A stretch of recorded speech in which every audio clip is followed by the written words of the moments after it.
Usiwe mdharau mtu ambaye humjui. Wakati mwingine unaweza kukutana na mtu barabarani ama mtaani ambaye kwa muonekano wake kumwangalia hivyo wajua wazi huyu hana chochote na hawezi niambia chochote. Usifanye hivyo. Haya maisha ni vitu viwili tofauti. Maisha yako na changamoto zake.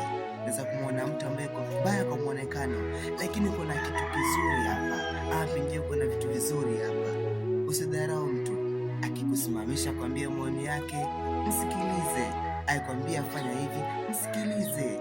Lakini baada ya pale utaangalia, je, alionambia ni ukweli? Lakini mtu akikuita usifokee. Kijana njoo hapa, msikilize. Chukua maoni yake. Baadaye kaa chini, fikiria ni jinsi gani utachukua maoni yake kuwabadilisha kuwa vitu vyema, ama kama atakupoteza utaacha. Lakini usidharau mtu msimjua. Nakumbuka siku moja wakati nikitembea katika fuko zangu za bahari, nilikutana na mtu mmoja mchafu kabisa. Akaniambia, kijana, unaenda wapi? Nikamwambia, mimi nimekuja tu kutembea kwenye bahari. Lakini cha kushangaza ni kwamba aliniambia, na uko na kazi gani? Nikamwambia sina kazi. Akanambia, mimi niko na kiwanda changu kule Bombolulu.